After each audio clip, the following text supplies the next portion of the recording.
د ملګرو ملتونو امنیت شورا بیړنۍ ناسته کې د ایران دایمي استازي پر ایران د امریکا بریدونو ته په اشارې ویلي تهران د نړیوالو قوانینو مطابق له ځانه دفاع خپل مشروع حق ګڼي. ایراني چارواکو ګواښ کړی چې د امریکا برید ته به سخت ځواب ورکړي. پر ایران د امریکا برید پراخ نړیوال غبرګونونه راپارولي او دا یې د نړیوالو قوانینو خلاف بللی. سلامونه، وخت مو په خیر. دا د نن خبره د نن شپې په نن خبره کې به پر همدې موضوع بحث کوو له خپل ډېر قدرمن میلمه ښاغلي عزیز مارج پخواني ډیپلومات سره. مارج صاحب ښه راغلاست د نن شپې د نن خبرې ته. په پیل کې دا راته ووایاست چې ستاسو په باور امریکا پر ایران د کوم تعریف له مخې برید کړی ستاسو په نظر؟ مننه. زه لومړی تاسو تخنیکي همکارانو ته قدرمن لیدونکو اورونکو ته سلامونه احترامات وړاندې کوم. وعلیکم السلام. ښه راغلاست. تر پورې خو د سکره شواهد او اسناد موجود نه دي چې ایران امریکا مستقیما په ایران باندې برید کړی. داسې کومه پېښه نه ده سوې. تر اوسه اسرائیل ځان ته مستقل خپلواک هېواد وایي. جګړه دغه ځایه پیل شوې ده او د ایران او د اسرائیل ذاتي خپل مشکل د اصول له مخې نه داسې د پردې شاته غربي نړۍ و امریکا له اسرائیل نه ملاتړ کوي. خامخا روسیه او چین او شرقي بلاک له ایران هم ملاتړ کوي. دا اوس زیاتره جهازونه الوتکې او مثلا خپله F-35 د روسیې ورکړي ایران ته. دا که پلورلي دي او که اخیستي دي او یا مثلا S-500 او 400 هم دا توغندي یا بالستیکي خپله د ایران جوړ نه دي. نو بنا دا جګړه ده دوام لري. داسې بیا نو اصول د نړۍ په جګړه کې څه دي هغه ټول په کرمانسین د 1940 کال او دغه پروتوکول 1901 کال جرایم جنګي و جرایم د جنګ او د مسایل ټول پکې واضح او صراحت لري. همداسې څنګه چې ډیپلوماټیک اصول د 1918 کال د شیکاګو د ویانا او دي هغوی کې هم دا مسایل صراحت لري. که راسو بیا بشر حقوق کال ته مې لامل د خود بشر 1940 کال سته. نو دې کې بیا نور تنها استثنا نه ویل کېږي چې اسرائیل ملامت ده او که دی ملامت ده. یو خو بیا عاطفي خبرې دي، د من ګاونډیتوب خبرې دي، یا بیا مذهبي خبرې دي چې څوک له چا نه ملاتړ کوي په کوم عقیده په کوم فکر، یا بیا د نړیوالو اصول دي. دغه بیا جدا مسله ده کې بیا نقص مشخص معلوم ده چې څوک نقص کوي. مثلا موږ اسرائیل ته وایو چې تا مداخله وکړه، تا تیری دې وکړه، کله دې ووژل، کله دې وران کړه. همدغه کار ایرانیانو په اسرائیل باندې 2 برابره کړی. هغوی هم اسناد لري، مثلا کامرې دي، کره شواهد لري چې دوی په روغتون باندې معامله کړې ده، په ملکي ځایو معامله کړې ده، ملکي کورونه وران کړي دي. په ټوله کې جګړه ده، جګړه دوام لري. دا جګړه داسې نه ده چې یو څو ورځې دپاره جګړه ده، یا د لښکر جګړه ده، لښکر مات شي، یا د تورې ده یو خوا یې وګټي. نن سبا دا ډېرې سترې د نړۍ د سترې د ټکنالوژي جګړه ده. دې کې برد و باخت ډېر په سختۍ سره معلومېږي. دا نو دوام کوي چې څنګه د جګړه نن سبا په دنیا کې د ګټو ګټې لپاره جګړه کوي. ګټې لاسته راځي، بیا نو وروسته به دوی سره کیني چې څه کوي. هغه د عمومي جګړه د ایران او د اسرائیل جګړې دې شاته. بلې مارج صاحب محترم، تاسو وایاست دا جګړه به دوام کوي او په پیل کې مو ویل چې امریکا تر اوسه مستقیما ځان نه دی ښکیل کړی دې جګړې کې. که چېرته ځان ښکیل کړي د دې جګړې زور په سیمه او نړۍ به یې تاثیر څه وي؟ ګوره که چیرې خامخا د هغه ښکیل سي اول خو به احتیاط وکړي، ځکه هلته تنګي هرمز نه هېرېږي. که هغه بنده سي ګرچې ایران ته هم هغه تاوان کوي، خو هغوی د اروپا ته او امریکا ته تاوان ډېر کوي، ځکه هلته 600 شاوخوا بېړۍ د یوه ورځ کې ځي او راځي. دا کمه ساده خبر نه ده.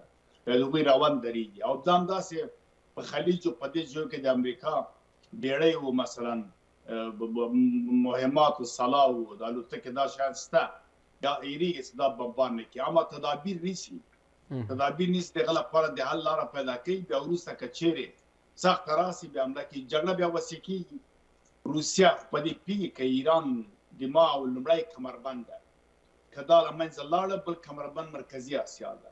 که مرکزي اسیا ته راورسېدله خو مسکو خطر کې ده، او که راونه رسېږي تهدید لاندې ده، نو دوی مادې باندې پوهېږي هغه به خامخا بیا ملاتړ کوي. او د سیمې هېوادو باندې موقتا یو ډېر کم وخت هغه څه تجارتي او سوداګري اړیکه له ایران سره لري، راکړه واکړه لري، یا د نفت قراردادونه لري، او څو وخته به تاثیرات پرې وکړي. اما عمومي یې نه کوي، ځکه نن سبا نړۍ کې هر هېواد په خپل مټ ولاړ دی. هر هیواد ځانته تدابیر لري. هغه مسایل نه څه چې جګړه به بل هیواد ته ځي، له بلې خوا به لښکر راځي یا روانېږي یا دا به کي خلک به له امنیتي لحاظه هېڅ ونه داسي په ګډون د افغانستان. نن سبا که موږ حقیقت ته ووایو، افغانستان په خپله پښو ولاړ هیواد ده. خپلې اوبه، خپل زراعت، خپل تولید نه استفاده کوي. دا 4 کاله ثابته شوله چې بدون د نړیوالو مرستو نه خپله بزګر همدا اوس میوه په افغانستان کې ارزانه ده، همدا اوس غوښه افغانستان کې د څارویو ارزان. ولې چې کله تولید بخره غواړم صادرات و واردات کم سي، خلک مجبوریږي چې وای احتیاج مادر ایجاد است، بیا دوی یو شی تولیدوي، خپله په کراکرات دریږي ځواک ته ادامه ورکوي. بیا افغانستان خو له مرکزي اسیا هېوادو سره، چین سره، پاکستان سره خو سوداګري اړیکې لري. له هند سره که چابهار بندېږي هلته موږ چابهار نه ډېر استفاده نه ده کړې، برعکس د هوایي دهلیز استفاده ډېره سوې. بیا اوس خو د ریل پټلۍ اورګاډي هم شته، له چین نه مستقیم تاجران سوداګر توکي وړي او توکي راوړي. موږ ته مشکل نشته، برعکس موږ ته ډېره فایده رسوي. یو د جګړې لحاظ ایران سړی حقیقت باید ووایي حماسي و. دا نن سبا ګورې ایرانیان وایي چې انما المؤمنون اخوة فاصلحوا بین اخویکم. دا 50 کاله ولې موږ کافران اوس مسلمانان شولو. یا مثلا وایي الحق القریب سمال البعید همسایه و. دا موږ یې ته همسایه نه وو، ته نه د موږ ګاونډ یې. 50 کاله په افغانستان کې مداخله کړې ده، کاشګانه یې جوړ کړې، که په سرو یې میخونه ولیدې، که د خویندو تي یې پرې کړي دي، که همدغسې په اوله دوره د طالبانو کې خو جباالدین ته و، نه پوهېږم کلاب ته وایي، دوه غبرګې الوتکې مهمات تلل له مشهد غربي میدانه، شرقي میدانه. بیا وروسته تر جمهوریت په وخت کې وسلې راتللې په نیمروز و فراه په دې ځای کې ګیر شولې. دوی همیشه مداخله کړې، خو دښمن ده. دښمن چې څومره ضعیفېږي هغه د بل چا په ګټه ده. او که چېرې لاره بندېږي د هغه توکي چې خلاف د سټنډرډ یې رانهسي، موږ خپله کولی شو تولید وکړو. موږ خپله همدا خپل زراعت نه خلک بزګرو دې ته مجبورېږي او همدا کار شوی ده په 4 کالو کې. ګوره آبادي شته، تولیدات شته، وړې وړې کارخانې ورځ په ورځ زیاته شوي جوړېږي. نن دغه د برېښنا مشکل هم نشته، سولر سیستم نه استفاده کوي. نو بنا د افغانستان خلک دې مطمئن اوسي، سیاسي او امنیتي لحاظ موږ ته ګټه ده او اقتصادي لحاظ موږ نور هم رشد کوو. د چین امپراتور یو وخت 10 کاله دیوال بند کړي، خلک نه پرېښوده چې ویس یې راوړي، همدا چې رشد یې وکړ، یعنې پرمختګ یې وکړ. نو راسو آذربایجان ته او ترکیې و دې ته هغوی خپل تدابیر لري، عراق خپله تدابیر لري. د خلیج هېوادونو و جګړه به په خلیج کې یا مثلا په منځنۍ اسیا کې دې ځای کې مشکلات دي، ځکه بیا بمبارد کېږي، ایران به بمبارد کوي او اسرائیل او امریکا او دوی به بمبارد کوي. هلته بیا نو مشکلات دي. خو په ټوله کې زه وایم دا جګړه اوس پیل شوې، د دې انجام ساده نه دا له اوکراین جګړې سره تړاو لري، د غزې له جګړې سره تړاو لري، د یمن کې د حوثیانو جګړې سره تړاو لري، په سوریې سره تړاو لري، ترکیې سره ایران له پخوا نه د ترکیې عثماني او د صفویانو وخت مشکلات لري، تر اوسه لري، د کردانو پسه لري، عراقیان ته ناراضه دي. صدام حسین په وژلو چې په توطیه کې دوی مړ کړ، عراق یې بې ثباته کړ، مشکلات لري. نور دا واړه واړه هېوادونه مثلا لکه قطر، کویت، امارات متحده عربي، دوی مشکلات لري او سعودي د مشکلات خو معلوم دي. او خپله مسلمانانو کې هم دوی مثلا ابوبکر صدیق په ښه نه یادوي، حضرت عمر په ښه نوم نه یادوي، حتی دغه قاتل ابولولو تلین دوی لمانځي، بیبي عایشې رحمت الله علیها ته بدې وایي، مارج صاحب تفرقه په اسلام کې جوړوي. دغه مسایل دي چې دوی یعنې ښه نه دي کړي او څو ته خوشحاله هم نه دي په سیمه کې، د همدې جګړې د ودرېدو لپاره مارج صاحب له کوم فورمول نه باید دواړې لوري استفاده وکړي چې جګړه ودرېږي ستاسو په نظر؟ ګوره یو خبره زه وکړم، ما خو هم کړې ده، جګړه کې خو د زبرځواکو هېوادو د سترو کورنیو ګټه وي. څومره چې وسله استعمالېږي، وسله څوک تولیدوي؟ انډسټري فیکټریانې خو دوی دي، دوی خپله وسله خرڅوي. که متحدین یې مصرفوي، دوی نه بیا اخلي. نوې وسله یې ازمېښتېږي، یعنې نور بیا په هغه مارکېټ پیدا کوي. که کلي کورونه ورانېږي، بیرته لوی لوی شرکتونه، کمپنۍ د ودانۍ د دوی دي، هغوی سره کانټراکټونه کوي، هغوی ورجوړوي. که قرضیه دوی مجبوره دي قرضیه واخله بانک، بانکونه د دوی دي، سود بیرته دوی ته ورځي، نفت و تیل و دا مساره بیرته د دوی په لاس کې دي. که قلطي و قیمتي کېږي، نرخونه پورته کېږي، خو فابریکې او تولید هم د دوی ده، دوی ګټه کوي. بیمه د دوی په لاس کې ده. مثلا ځنګل ورخلي او ځای ورخلي او کونه ورخلي، دا چې بیمه کې بیمه ګرانېږي، پورته کېږي، بیه په لوړېږي، بېرته د دوی ګټه ده. بنان باید د جګړې د دوی په لاس کې، جګړې دوام د دوی په لاس کې، په ګټې پر بنیاد د جګړې ختمولو پاند د دوی په لاس کې. اوس راو د ایران جګړې، د ایران جګړه اوس څه وي؟ هدف د دې جګړې که ما وخت یادوري وکړه، بله، ایران امریکا او غربي نړۍ ته سخت مشکلات په خلیج کې جوړ کړي وو، په دا ګلف پوزیسي کې جوړ کړي وو، په اوپک کې جوړ کړي وو. د اوپک خلاف قانون دوی دغه عاید او دغه ګاز او تیل دا دوی وړله قاچاقول، همدغه تنګي د هرمز دوه ګلسوي دي. په سوریه کې مشکل دوی جوړ کړی وو، په غزه کې دا اوس فلحال دوی مشکل جوړ کړو، اسماعیل خانه او دا کسان چې دوی په ملک مړه سوله. په حوثیانو کې مشکل په یمن کې دوی جوړ کړی ده، په حزب الله لبنان کې جوړ کړی وو، سعودي ته جوړ کړی ده. ما وخت یادوري وکړه پاکستان بلوچستان منځ کې دغه اوس ګوره د فاطمون زینبون یا افغانستان جوړ کړي او پاکستان جوړ کړي، ولې جوړې؟ هغه د ترکیې سره کردانو کې مشکل لري، یعنې په ټوله کې یو مشکل و. اوس غواړي چې یا به رژیم بدلوي، دا رژیم بدلیږي ځکه پخوا غرب چې خمیني له فرانسې راوستل، دوی فکر کاوه چې دوی به بل حالت یا تعامل ته به غاړه ږدي و، مثلا په تفاهم به مخته ځي، خو دوی دیکتاتوري پیل کړه، خلک یې ځان سره عادي کړل. ځکه دوی اپوزیسیون چې و، مثلا هغه حزب توده خو مخکې له منځه لاړل، دا مجاهدین خلکو ته ویل مسعود رجوي دا عراق کې هلته وتښتېدل، له هغه چې ډېر ښه رهبري کوله، یو تعدیل د اخوانیانو ته و، دا اخوندانو ته بخښنه غواړم، د ایران هلته په کمپ اشرف کې اوسېده، صدام حسین او مثلا سعودي او څه کومک سره کاوه، دوی ډېر ډارېدل. مارم کله چې امریکا عراق ته راغله، مسعود رجوي مړ کړه، کمپ یې له منځه، مریم رجوي ده کړه، یا ښځه لاړه فرانسې ته، فرانسې هم راوشړله، اوس البانیا کې ده. د هغه له وجې نه داسې اپوزیسیون نشته چې تهدید د حکومت ته موجود دي یا حکومت بې ثباته کړي، خلک راوپاروي. نو اوس بنان یا به دوی د زو له لارې نه غاړه ږدي، غاړه به ږدي تعامل ته، هغه شرایط چې امریکا ورته ورکوي دا به مني، او یا نو دومره ضعیفوي چې دا به نور داسې په سادګۍ په پښو ونه درېږي. او ایران داسې نه ده چې دومره چې دوی تبلیغات کوي، لافې وایي چې خودکفایي و چې فلان پاکستاني. بله مارج صاحب،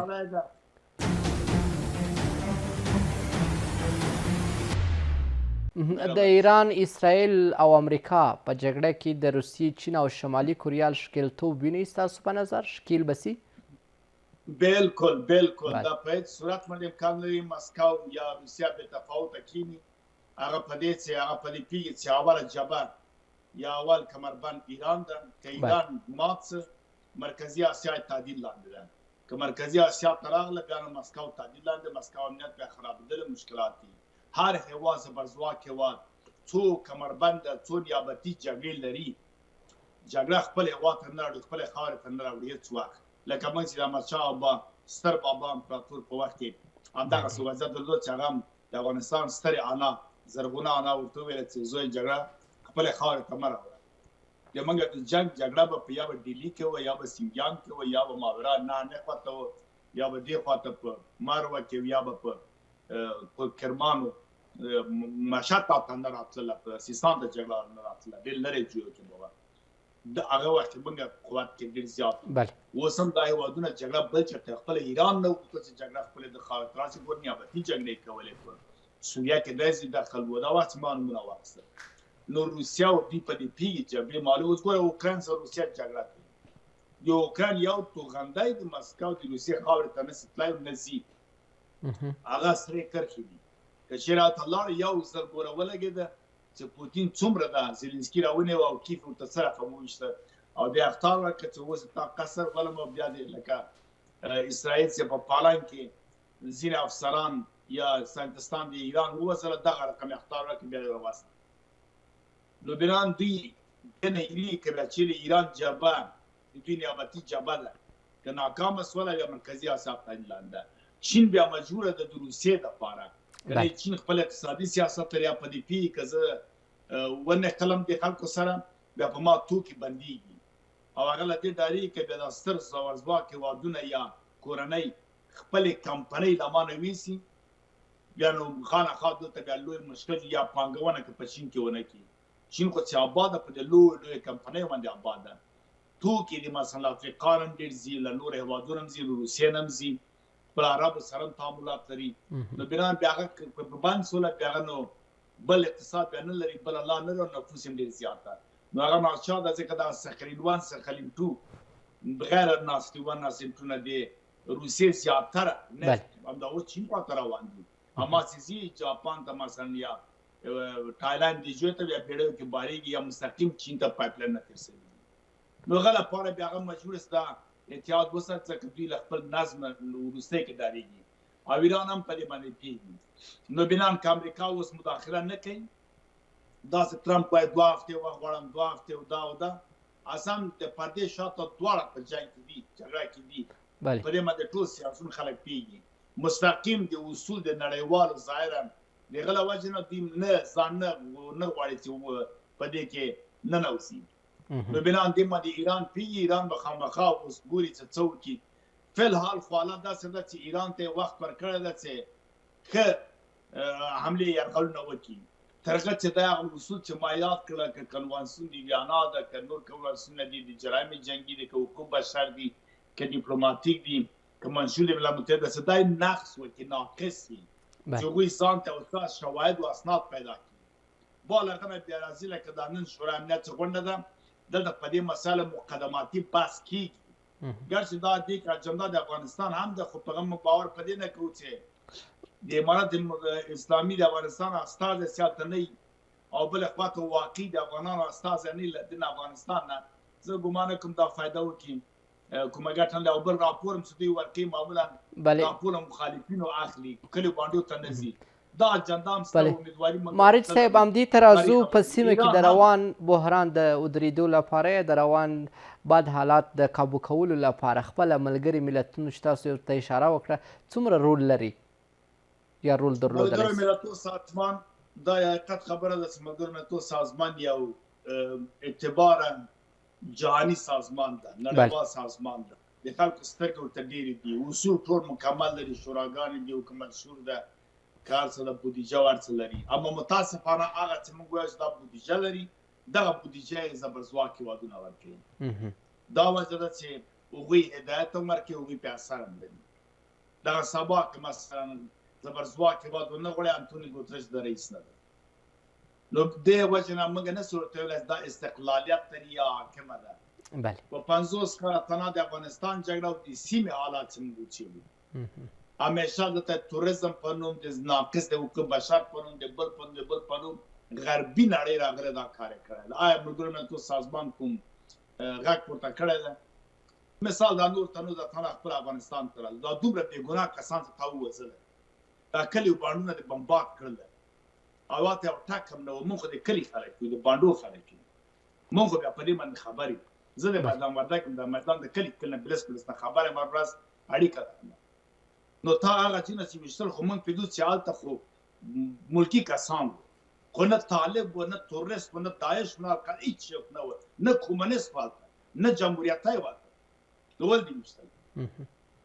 دې که چا پوښتنه ملل متحد هغه وخت پوښتنه وکړه، همدغسې و. تا چې فکر وکړې جنوب نشان جنوب غرب د افغانستان هر ورځ د بمبار لاندې و، په کورو ننوتل، په خلکو به خلاف دی، شریعت خلاف دی، عنعناتو خلاف دی، هر څه.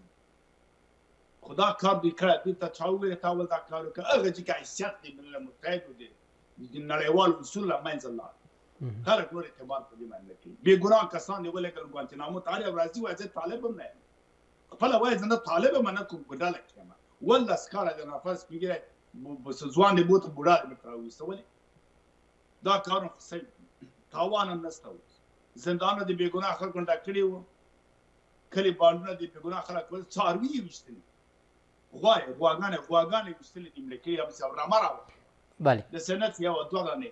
نو ته نو دا کارونه ستا کړي، نو ته چېرته دا معنا یې دا ده چې نن سبا که دا شیخي او باڼه ورته مارج صاحب ډېره زیاته مننه کوم. وخت ډېر کم دی. د همدې جګړې چې د ایران او اسرایلو ترمنځ روانه ده پایله به څه وي او څه به پیښیږي؟ په لنډو کې خپل نظر شریک کړئ، نور به مخه کوو. چې ایران یا تعامل ته کېنني او بیا د دوی شرایط ونه مني، دا جګړه دوام کوي، کال که دوام نه کوي، میاشت دوام کوي، او بل اخر ایران ډیر صحیفه دغه پروګرام دا برنامه ده روسیا د فتن له ایران هغه توقع کیږي ملاتړ نس کوي چې په اوکران کې په جګړه کې عملاً چین خو اقتصادي سیاست لري سید پردیش شاته مو دې مرسته کوي اما دا جګړه ایران ته ډیر ضرر لري کې ایرانیان هوښیار زر ته زر باید خپل مسیر بدل کړي او کلی شاهزاده پهلوي تیار ورته کېنولی ده خلک ایران هم د اخوندي نظام خوشحاله نه دي ډیر زر به تغییر راولي او انقلاب غوندې حالت به راسي مونږ ته دومره ده چې که جګړه دوام کړي ایران ضعیفېږي اوس هم ډېر تاوان کړی اسرائیل ډېر ساده د دنیا ستر شتمنۍ کورنۍ دي